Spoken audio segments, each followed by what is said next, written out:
있을 때 우리로 하여금 위로와 소망을 갖도록 하시는 그 말씀 중에 한 곳이 예레미야애가 3장입니다. 그 예레미야애가 3장 32절 말씀을 보면 이런 말씀이 있습니다.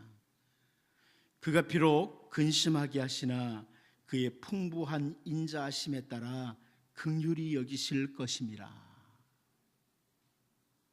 때로는 하나님께서 우리에게 슬픔과 번뇌 그리고 곤고함이 임할 수밖에 없도록 이런 것들을 근심을 허용하실 때가 있습니다.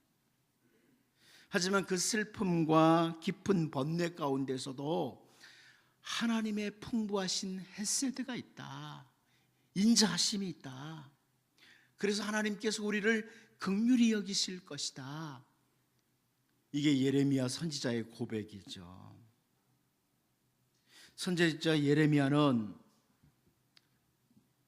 그 당시 조국의 현실이 정말 깊은 슬픔과 번뇌의 상황이었다. 곤고한 상황이었다. 그런데 그는 그 상황 속에서 하나님의 풍부하신 인자하심을 바라보고 있는 거예요. 주의 백성들을 향해서 언약에 근거한 사랑을 베푸시는 하나님, 그 하나님을 바라보니까 분명히 하나님은 우리를 긍휼히 여길 것이다. 이렇게 고백을 하는 거죠. 그리고 이어서 선지자 예레미야는 예레미야애가 3장 33절에서 이렇게 표현합니다. 주께서 인생으로 고생하게 하시며 근심하게 하심은 본심이 아니시로다. 하나님의 마음, 그 하나님의 마음에 인간들, 특별히 하나님의 백성들이 슬퍼하고 힘들어하고 번뇌하고 고통하도록 하는 것, 이걸 주시기를 원하는 게 하나님의 마음에 있는 게 아니다. 하나님은 우리로 하여금 고생하며 근심하도록 하는 게 그 본심이 아니다. 그 마음에 있는 게 아니다. 이런 선포를 합니다. 여러분 시편 105편 7절 8절 말씀을 보면 그는 여호와 우리 하나님이시라. 그의 판단이 온 땅에 있도다. 그는 그의 언약 곧 천대에 걸쳐 명령하신 말씀을 영원히 기억하셨으니 이렇게 선포하고 있습니다. 온 땅 모든 세상에 하나님의 판단, 하나님의 판결이 있다. 이런 선포거든요. 이스라엘 땅만, 그리고 어떤 특정한 지역에만, 특정한 시대에만 하나님께서 세상을 다스리시는 것이 아니라 모든 세대, 모든 땅이 하나님의 주권 아래에 있다. 하나님의 통치 영역 아래에 있다. 이것을 선포하는 겁니다. 그런데 우리는 이 시편 기자가 설명하는 요셉의 때를 보게 돼요. 이 시편 105편 기자가 요셉의 때에 하나님이 일하신 것, 하나님이 어떻게 일하셨느냐, 이 부분을 설명하는 것을 보게 되는데 시편 105편 17절이죠. 온 세대, 온 땅을 다스리는 하나님께서 여기 시편 105편 17절을 보면 그가 한 사람을 앞서 보내셨으며 요셉이 종으로 팔렸도다. 이런 설명을 하고 있습니다. 요셉으로 하여금 형들에 의해서 애굽에 팔려간 그 사건에 대해서 여기 시편 기자는 뭐라고 표현하냐면 하나님께서 보내셨다. 하나님께서 앞서 보내셨다.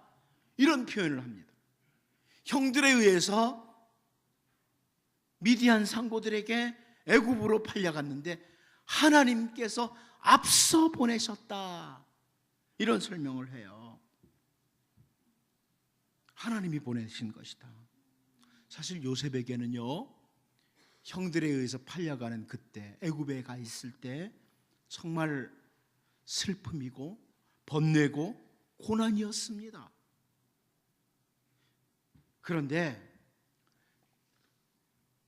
다음 절 시편 105편 18절 19절 말씀을 보면 그의 발은 착고를 차고 그의 몸은 쇠사슬에 매었으니 곧 여호와의 말씀이 응할 때까지라 그 말씀이 그를 단련하였도다. 이렇게 설명을 합니다. 발과 몸이 착고에 쇠사슬에 매이는 이런 고난이 요셉에게 찾아왔는데요. 근데 그것은 요셉을 단련하시기 위함이었다. 이게 시편 기자의 설명이에요. 요셉을 단련하시기 위해서였다. 요셉을 통해서 하나님이 하시고자 하는 그 일을 이루시기 위해서 요셉을 단련시키신 하나님, 여러분, 그 하나님이 욥도 단련하셨죠. 우리가 잘 압니다. 욥도 단련하셨어요. 나라의 큰 일을 할 사람만 하나님께서 단련시키시는 것이 아니라 모든 하나님의 백성들을 단련시키시는 하나님, 그 하나님을 보게 돼요. 그래서 우리가 잘 아는 구절 있잖아요. 욥기 23장 10절. 그러나 내가 가는 길을 그가 아시나니 그가 나를 단련하신 후에는 내가 순금같이 되어 나오리라. 욥의 고백입니다. 내가 가는 이 모든 길을 그분이 아신다. 하나님이 아시는데 그 하나님께서 나를 단련하신 후에는 내가 순금같이 되어서 나온다. 여러분, 우리는 계속해서 열왕기하를 살펴보면서 오늘 본문을 통해서 수넴의 한 귀한 여인이 가정에 찾아온 고난, 그 가정에 찾아온 고난, 이 부분을 보면서 오늘 우리를 단련하시는 하나님, 나를 단련하시는 하나님, 그 하나님을 바라보는 은혜가 있기를 원합니다. 첫 번째, 우리는 오늘 본문에서 우리는 샬롬을 원하는데 하는 부분을 확인하게 됩니다. 우리는 샬롬을 원한다. 저 수넴에서부터 갈멜산까지 약 40km가 되는 그 거리를 나귀를 타고 단숨에 달려오는 수넴의 한 귀한 여인, 그 여인을 하나님의 사람 엘리사가 멀리서 바라보죠. 그리고 자기 사환이었던 게하시에게 마중 나가도록 합니다. 오늘 본문 25절 하반부에서 26절인데요.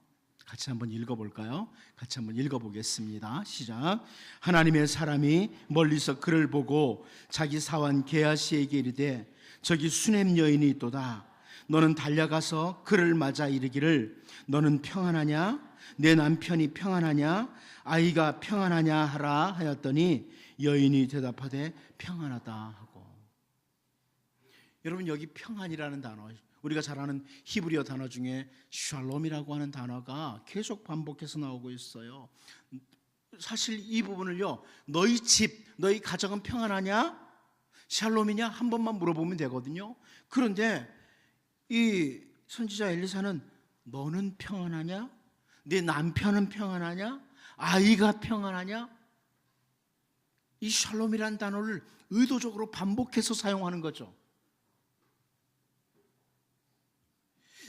여기서 우리가 볼 수 있는 표현이 뭐냐면, 의도가 뭐냐면, 이 세상에 살고 있는 사람들은 모두가 다 평안을, 샬롬을 원한다는 겁니다. 모두가 다 샬롬을 원해요. 여러분 어떻습니까? 여러분 가정에 샬롬을 원하죠? 여러분이 머무는 모든 영역에 샬롬을 원하잖아요. 이 샬롬이라는 것은 단순히 마음만 평안한 것, 이 정도가 아니에요. 하나님께서 모든 것들을 아주 이제 질서 있게 해주심으로, 그래서 모든 영역의 질서가 샬롬이에요. 마음까지도 질서가 유지될 때. 단순히 몸이 편안한 걸 가리키는 단어는 아니에요. 그런데 모두가 다 사실 샬롬을 원해요. 이 세상에 엔샬롬, 평화가 없는 것을 원하는 가정이 어디 있겠습니까?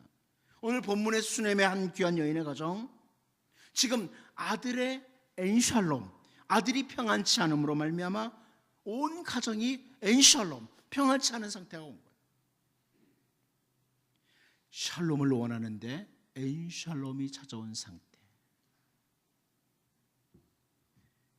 그런데 여러분, 우리가 여기서 주목할 것은 뭐냐면, 하나님이 하나님의 백성에게 하나님도 샬롬을 주시길 원하는데 때로는 엔샬롬을 주시면서 우리를 단련하신다는 사실입니다. 이 부분을 확인해야 돼요. 하나님도 우리에게 샬롬을 주시길 원해요. 그런데 때로는 요셉에게 엔샬롬을 주면서 단련하신 것처럼 오늘도 우리를 엔샬롬 가운데로 인도하시는데, 사실은 하나님은 우리를 단련하시기 위함이다. 신앙의 선조들 가운데 야곱이 아버지 이삭을 속이고 축복을 가로챘다는 그 이유로 인해서 형 에서가 분노하면서 죽이려고 계획을 세웁니다. 아버지의 곡할 날이 다가왔다. 아버지 돌아가시면 내 저놈 가만두지 않겠다, 이럽니다. 그것을 알게 된 어머니 리브가가 창세기 27장 43절 44절을 보면 야곱에게 이렇게 말하죠. 내 아들아, 내 말을 따라 일어나 하란으로 가서 내 오라버니 라반에게로 피신하여 내 형의 노가 풀리기까지 몇 날 동안 그와 함께 거주하라. 아마 며칠 지나면 형 에서의 분노가 풀리지 않겠나, 그리고 샬롬 안 오겠나, 이런 기대를 가지고, 야, 우리 오라버니가 저 하란에 있다, 바단 아람에 있다, 거기 좀 피신해 가서 네 형 분노 풀리길까지 며칠만 있으면 될 것 같아, 이렇게 말을 합니다. 그런데 여러분, 야곱이 하란에 가서 20년이 지납니다. 20년이 지나고 20년이 지난 후에 이제 처자식들과 함께 재산을 가지고 돌아올 때 창세기 32장 6절 말씀을 보면요, 사자들이 야곱에게 돌아와 이르되 우리가 주인의 형 에서에게 이른즉 그가 400명을 거느리고 주인을 만나려고 오더이다, 이런 보고가 들어옵니다. 야곱이 형 에서 상황 어떤가 미리 사람을 보냈거든요. 그랬더니 이 사람들이 갔다 오는 말이, 형이 들었다는 거예요. 야곱이 돌아온다고. 그래서 400명 거느리고 오더라. 아직도 분이 안 풀렸다는 거예요. 야곱과 리브가는 시간이 흐름과 함께 샬롬이 찾아오기를 원했는데, 그걸 기대했는데 20년이 지나도 여전히 형 에서에게는 엔샬롬이라, 그 마음이 평안치 않은 거예요. 그런데 여러분, 이 상황은 사실 야곱에게도 엔샬롬이죠. 그런데 이것을 통해서 하나님이 야곱을 단련시키십니다. 어떻게 단련되느냐? 창세기 32장 9절을 보면요, 야곱이 또 이르되 내 조부 아브라함의 하나님, 내 아버지 이삭의 하나님 여호와여, 주께서 전에 내게 명하시기를 네 고향 내 족속에게로 돌아가라, 내가 네게 은혜를 베풀리라 하셨나이다. 무슨 말입니까? 이 부분 뒷부분을 잘 보면 야곱이 기도의 자리로 나아가요. 하나님 앞으로 나아갑니다. 단순히 형의 그 분노가 풀리기까지 기다리면서 먼 곳에 피신했던 그가 드디어 기도의 자리로 나아갑니다. 하나님 앞으로 나가는 것, 단련되는 거죠. 여기서부터 야곱은 하나님께 기도하는 이런 삶으로 많이 바뀌게 됩니다.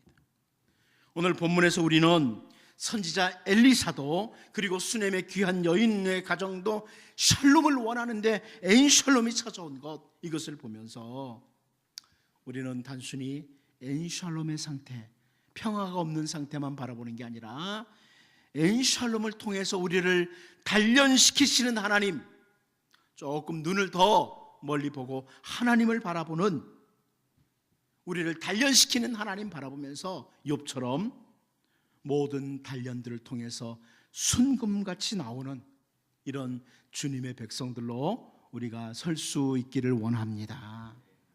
두 번째로 우리는 오늘 본문에서 선지자에게도 숨기시며 하는 것을 봅니다.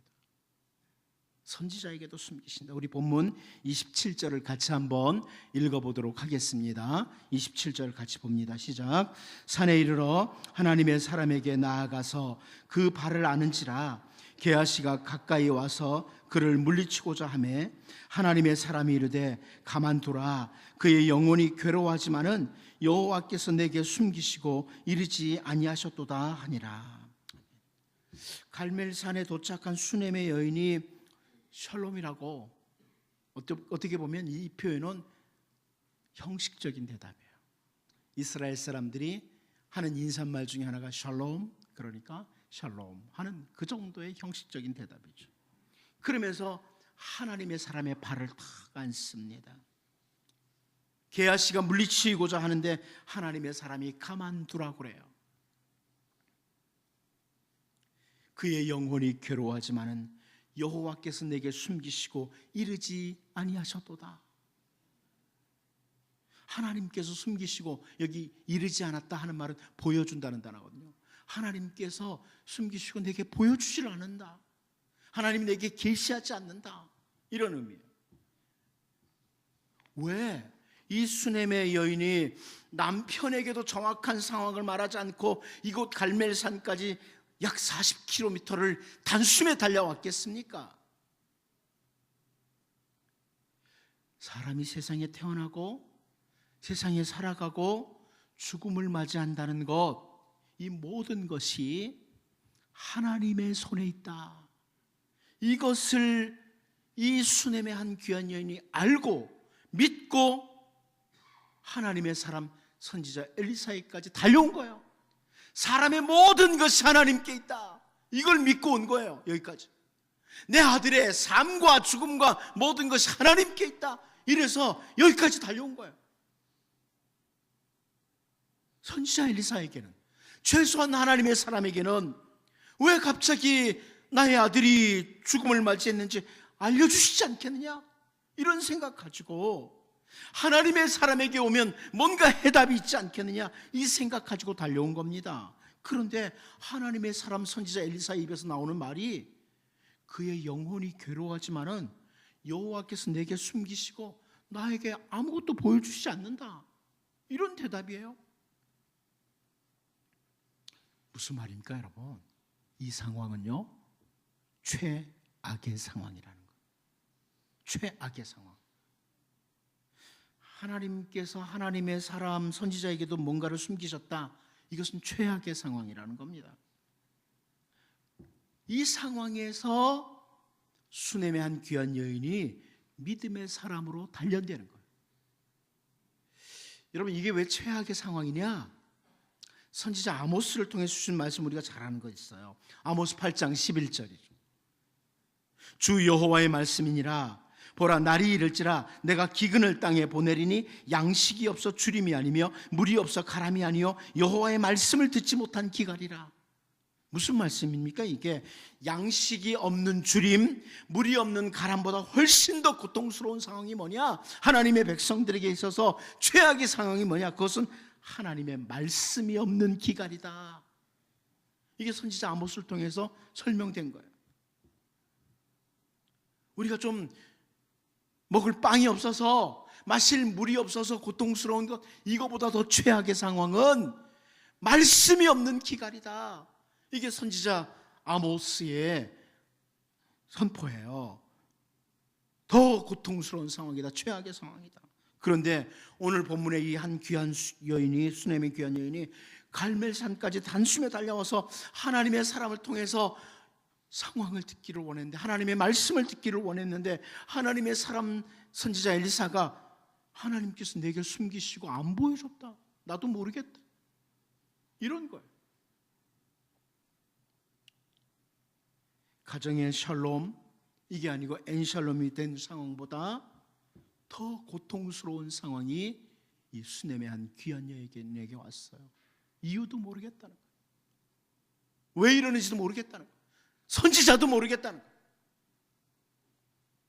그런데 여러분, 오늘 본문을 통해서 우리가 놓치지 말아야 될 것은, 때때로 하나님께서 우리에게 이렇게 최악의 상황을 주실 때가 있어요.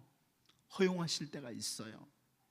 그러나 그 모든 상황을 통해서 우리를 가장 아름답게 단련해 가시는 하나님의 귀하신 뜻이 있다는 사실입니다.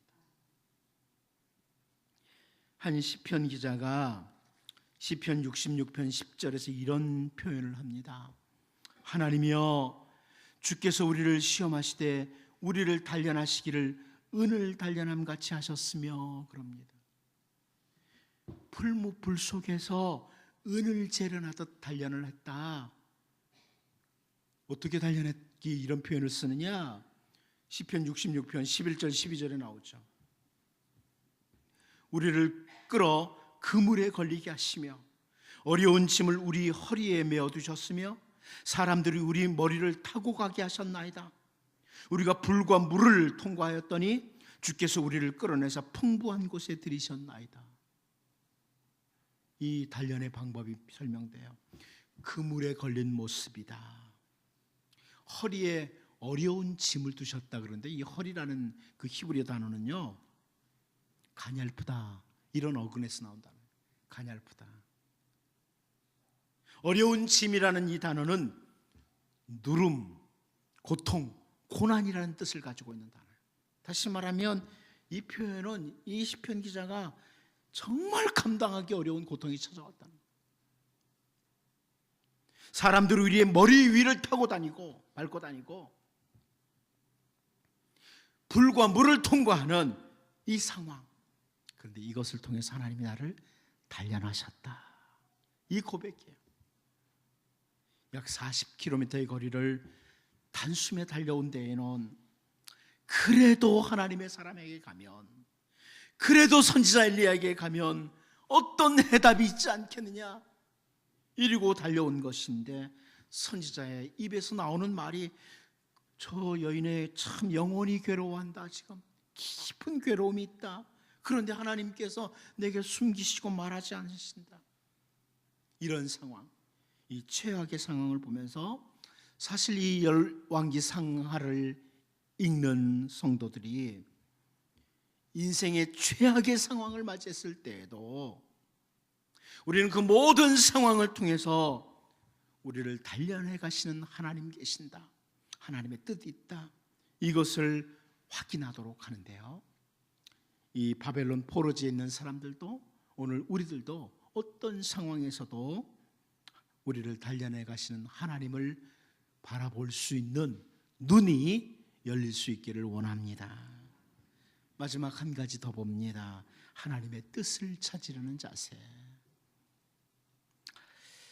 우리 본문 28절 같이 한번 읽어보도록 하겠습니다. 28절을 같이 봅니다. 시작.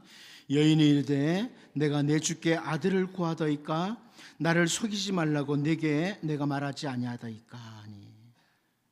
저는 이 구절을 보면서 왠지 이 수넴의 여인이 하는 말이 원망으로 들리지가 않습니다. 앞뒤 문맥을 볼 때 원망으로 들려지지가 않습니다.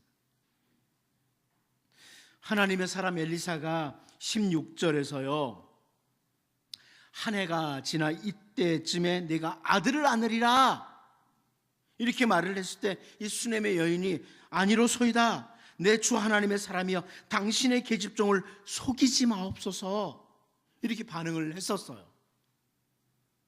여러분, 이 속인다는 단어는 물론 거짓말을 한다 이런 의미도 있지만 동시에 이 단어는 더덥다, 공허하다, 허무하다 이런 의미를 동시에 담은 그런 단어예요. 히브리어 단어가. 그리고 또 놀랍게 이 16절에 나오는 속인다는 단어와 오늘 본문 28절에 나오는 속인다는 단어가 같은 단어가 아닙니다. 다른 단어입니다. 오늘 본문 28절에 나오는 단어는 잘못 인도한다 이런 의미를 가지고 있어요. 잘못 인도한다. 제가 이렇게 정리를 해보겠습니다.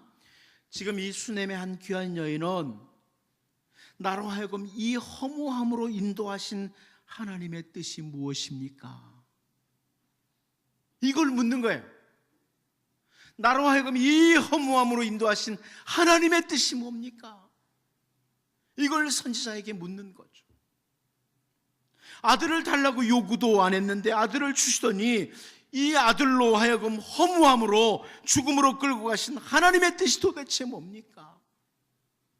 이런 질문입니다.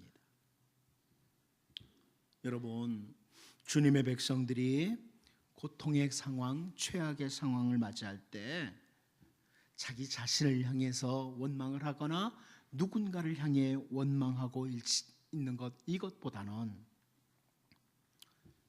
나에게 이 상황을 주신 하나님 뭔가 뜻이 있는데, 온 세상을 다스리시는 하나님, 그 가운데 나에게 관심이 참 지극하신 하나님, 분명히 뭔가 뜻이 있을 텐데 하나님의 뜻이 무엇인지. 물론 이 작은 머리로 하나님의 모든 뜻을 다 알 수는 없지만 나를 단련해 가시고자 하는 하나님의 계획이 무엇일까? 여기에 관심을 집중하는 것, 이게 가장 좋은 자세다. 나를 이 상황에 보내신 하나님 분명히 뭔가 뜻이 있다. 여기에 관심을 둔다. 여러분, 정말 심한 고난을 맞으면서 도대체 나에게 이런 고난을 주시는 이유가 뭔지 참 힘들었던 욥이 있습니다. 하나님께서는 그 욥에게 눈을 들어서 창조주 하나님을 바라보도록 하세요. 여러분, 욥기를 자세히 보면 욥에게 하나님이 하시는 일은 창조주 하나님을 보도록 하셔요. 내가 이걸 만들 때 너 어디 있었니? 내가 이거 만들 때 너 어디 있었니? 하면서 하나님의 창조의 세계로 욥을 이끌고 가십니다. 그런데 결국 하나님을 바라보다 보니까 세상을 만드신 하나님, 우리에게 관심이 지극하신 하나님, 그 하나님을 바라보다 보니까 욥기 42장 5절에서 욥이 이렇게 합니다. 주께서는 못하실 일이 없사오며 무슨 계획이든지 못 이루실 것이 없는 줄 아오니. 이렇게 먼저 고백을 해요. 그리고 이어서 여러분 잘 아는 욥기 42장 5절에서 내가 주께 대하여 귀로 듣기만 하였사오나 이제는 눈으로 주를 배옵나이다. 아, 하나님, 이거군요. 이거였군요. 하나님, 눈으로 본다는 것. 왜 이런 고난을 주셨는지 도무지 알 수가 없었는데 하나님을 바라본 거예요. 세상을 창조하신 창조주 하나님, 나를 사랑하시는 그 하나님을 바라보다 보니까 하나님의 계획이 이것 아니겠나 확인하고 고백하는 겁니다. 여러분, 오늘 본문에서 아들이 죽었다는 참 깊은 고난의 상황, 이때 하나님의 뜻은 무엇인가? 이것을 찾았던 수넴의 한 귀한 여인. 우린 다음 사건도 알아요. 어떻게 이 아이가 살아나는지도 알아요. 그런데 이런 모든 것들을 통해서 우리를 단련해 가시는 하나님, 모든 것이 합력해서 선을 이루도록 하시는 하나님, 이 하나님을 봐요. 여러분, 바울의 유명한 선포 있지 않습니까? 주님의 사명을 감당하는 동안에 너무 큰 고난을 많이 받았던 그 바울이 로마서 8장 28절에서 분명하게 선포합니다. 우리가 알거니와 하나님을 사랑하는 자 곧 그의 뜻대로 부르심을 입은 자들에게는 모든 것이 합력하여 선을 이루느니라. 여러분, 상황이 어떻습니까? 하나님 살아계십니다. 그 모든 것들을 통해서 합력해서 선을 이루어 가실 겁니다. 하나님의 뜻, 하나님의 계획, 이것을 바라보는 눈, 그리고 하나님의 은혜가 여러분에게 있기를 바랍니다. 기도하겠습니다. 하나님 아버지, 우리는 샬롬을 원하는데 우리가 원치 않는 엔샬롬이 찾아올 때가 많습니다. 하지만 하나님, 우리의 엔샬롬을 통해서 우리를 단련해 가시는 하나님을 바라보게 하여 주옵소서. 말씀이 없는 기갈이 가장 최악의 상황인데 그 최악의 상황에서도 주의 백성을 단련해 가시는 하나님 바라보는 눈 열리게 하시고,